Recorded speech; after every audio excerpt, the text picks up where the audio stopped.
Oi, sejam bem-vindos a mais um Pode Falar. Hoje o assunto é sociologia. Lá no século XIX, onde a sociologia surgiu como disciplina autônoma dentro das ciências humanas. Pesquisadores interessados em saber mais sobre os grupos sociais começaram a estudar o seu modo de vida, não só da Europa Ocidental, mas sim de outros lugares, e assim surgiu a antropologia. Você sabe o que é antropologia, Raíssa? Eu sei, diferente da sociologia, que significa ciência da sociedade, a antropologia significa ciência do ser humano. Ambas fazem parte das ciências sociais e as três juntas são ligadas a crenças religiosas, formas de organização política, costumes, manifestações artísticas, estrutura de parentescos, línguas, relações com outros grupos sociais. Tudo isso forma um objeto de estudo do antropólogo. Podemos resumir isso a cultura, o saber de uma pessoa. Assim, quando encontramos alguém com um vasto conhecimento sobre literatura, cinema, artes plásticas, música, filosofia, costumamos dizer que ela tem muita cultura. Não podemos esquecer das definições antropólogas de cultura. Para o antropólogo inglês Edward Burnett Tylor, a cultura poderia ser definida como um conjunto complexo que inclui conhecimento, as crenças, a arte, a moral, o direito, os costumes e as outras capacidades ou hábitos adquiridos pelo homem enquanto membro da sociedade, conforme citado pelo antropólogo francês Denis Couche. Assim, Tylor entendia que a cultura não depende de questões biológicas, pois é adquirida pelo indivíduo. Ele acreditava que, em condições iguais, o espírito humano sempre se comportaria do mesmo modo. Seus estudos foram importantes porque ele introduziu um método comparativo na pesquisa antropológica, mostrando que só era possível estudar grupos culturais diferentes comparando suas características. Além disso, ele combateu a ideia de que havia culturas superiores e inferiores, defendendo que cada povo contribuía ao seu modo para o progresso da humanidade. Também tem o alemão Franz Boas. Acreditava que só era possível extrair conclusões a respeito da cultura de um povo que se ela fosse estudada em detalhes e no próprio local em que os membros dessa comunidade viviam.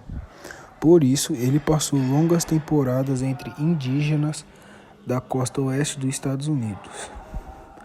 A partir dessas expedições, Boas começou a opor a noção de cultura à de raça, contribuindo para comprovar que não existem ligações entre traços físicos e traços mentais, e que as diferenças entre os grupos humanos não envolvem características biológicas.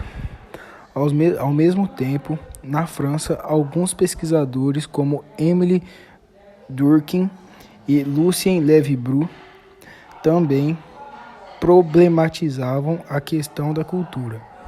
Durkheim estava interessado em estudar questões antropológicas. Levy-Bruce também preferia usar a palavra mentalidade e se interessava por analisar as diferenças de mentalidade entre os povos. Já no século XX, Bronisław Malinowski, polonês naturalizado inglês, acreditava que a cultura dos povos deveria ser estudada em seu estado atual. Essa crença nascia do fato de Malinowski e outros adeptos do funcionalismo defenderem que os antropólogos deveriam estudar o presente da cultura dos povos, por meio de pesquisas de campo, estabelecendo as relações que se constroem entre as necessidades básicas do ser humano, se alimentar, reproduzir, proteger, porque cada um desses elementos tem uma função específica no seio da cultura. Tá, mas o que é funcionalismo? É uma tendência surgida dentro da antropologia, que defendia a rotulação das sociedades do planeta em atrasadas ou desenvolvidas, como se isso as definisse como precisão. Sua intenção era estudar sistemas sociais como um todo, a forma como funcionam, como mudam e as consequências sociais que produzem. A postura dos antropólogos funcionalistas era marcada, principalmente pela obsessão de dados empíricos, embora os dados nem sempre tenham sido analisados de maneira a construir um aparato teórico consistente. E ainda no século XX, o antropólogo francês Claude Lévi-Strauss, além de estudar as culturas particulares dos vários agrupamentos humanos, ele se preocupou como era a regra dentro do estruturalismo. ao qual ele se vincula, em construir um modelo teórico que permitisse aprender as invariantes, ou seja, os elementos constantes de cada cultura. Ele acreditava que há uma cultura com letra maiúscula comum à humanidade, na qual todas as culturas se baseiam. Dentro do universo da cultura está o que Levi-Strauss chama de sistema simbólico. Para a antropologia, o conceito de cultura está ligado à interpretação e compreensão de mundo por um grupo. Isso pode variar de acordo com seu comportamento, valor, crença, conhecimento e costume de um povo ou nação. O que diferencia o grupo humano são as escolhas culturais através das gerações passadas ou até mesmo de experiências vividas de acordo com a necessidade do grupo. Do ponto de vista biológico, todos nós somos iguais. Já do ponto de vista da antropologia, cada um tem suas particularidades. Isso também pode depender da cultura. No final do século XX, os antropólogos tinham dificuldade de compreender o estágio de desenvolvimento capitalista das sociedades europeias, achando que passariam de sociedade simples para sociedade sofisticada. O conceito de cultura se mistura com o conceito de civilização que era mais usado por Durkheim. Na Europa, nos séculos XVIII e XIX, o eurocentrismo, criado na França, sendo uma crença que analisa e avalia os seres de acordo com os valores da Europa, acreditava que o restante do mundo não era civilizado. O eurocentrismo é uma das manifestações do etnocentrismo, que, de acordo com William Graham Sumner, tem o conceito que certos grupos são socialmente mais importantes que os outros, taxando de inferiores ou inacabados na evolução da espécie.